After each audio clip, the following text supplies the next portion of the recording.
at you live from Kevin's kitchen. We are cooking in Kevin's kitchen. Show us what you're doing on this cold winter day. Oh, it's snowing in Texas, y'all. Valentine's Day was yesterday, so today's the day after. We got about 6 inches of snow or so out there, and it is freezing cold. Let me tell you what, it's like 9 degrees. It's just cold. So today, we're going to make homemade hot cocoa, right? It's going to be good for a cold day. Yes. Hot cocoa is really simple, okay? All right, let's do So this. this is what we need. I always like to go over my ingredients first if I don't ever forget. Okay, we need a half a cup of sugar. Then we need a third of a cup of just baking cocoa. You know, the old nasty dry cocoa that doesn't have any flavor at all. And then we need a dash of salt. We're going to need 4 cups of milk. We're going to need a third of a cup of water. Yeah. And then we need about a teaspoon of vanilla. So what we're going to do first, which I already have it in here just to show y'all because it's not very much. We're going to put the sugar, the cocoa, the salt, and then a third of a cup of water. And look, you got to really stir to get that cocoa melt in there because y'all know dry cocoa, you know, it takes forever to get wet. So I already did it so we could show y'all real fast. Anyways, dry. Just keep whisking, and it'll finally get wet. But it does take a minute, okay? So we're going to put it on about 7. We don't want to burn our stuff. And we're going to bring that to a boil. Once we bring that to a boil, we're going to add our 4 cups of milk, right? And then we're going to bring it to whatever temperature you want to drink it at. You don't want to get it to a boil, but almost a boil, let's say. Okay, then we take it off the burner and we add the teaspoon, 3/4 or a teaspoon of vanilla. You can put anything in it you want to make it different. You know, I've heard like Canadian hot cocoa, you just put some maple syrup in there, some maple flavoring. You can put any kind of flavoring in you want to at that point. You can put peppermint and it'll give it a little peppermint flavor. You could do almond rum flavor. You can do anything you want at that point, okay? Because at that point you're ready to drink it. So we're going to do that, and then if you got mini marshmallows, you put those on there, and then top it off with some whipped cream. Today we're just going to do the whipped cream and stuff. It's finally starting to boil. You can see it's boiling.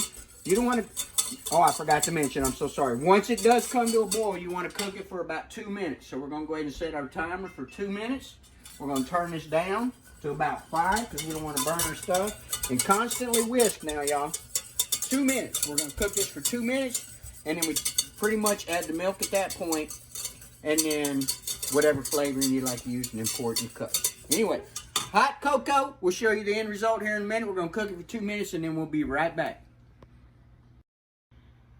We are back with Cooking in Kevin's kitchen. Where are you at in the process, All right, Kev? here you go. Take a look. Here's what it's going to look like. This is 2 minutes in. We've been cooking for 2 minutes. Then we're going to knock it back down, whatever. And so we're ready for our 4 cups of milk, right? 1. Look at there. It already looks like hot cocoa. 2. And like I said, we're only going to heat this up to whatever temperature you want to drink it at, just before boiling or whatever. You don't want to really bring it to a boil. You've already done that. And then when we take it off and get ready to put it in our cups is when we add our flavoring. Like I said, whichever kind you want, you can put in there. And then top it off with your topping. But we're going to cook this till it gets hot. Make it frothy like that. You see how we're getting it all airy and frothy? Let it get warm. And we're going to have homemade hot cocoa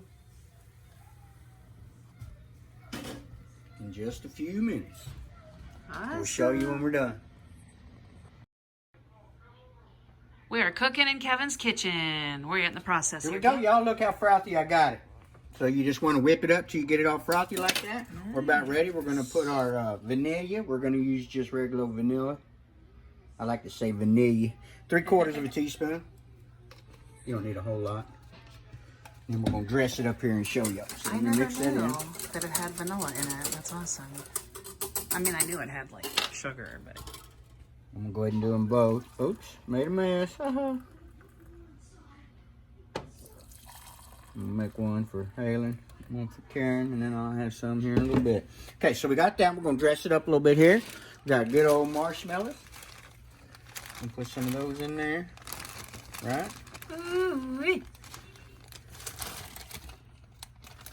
And after we do that, we're going to put her some good old whipping cream. I don't have it in the can, but I got good old whipping cream because we did strawberry shortcake for Valentine's Day is what we did. Yummo.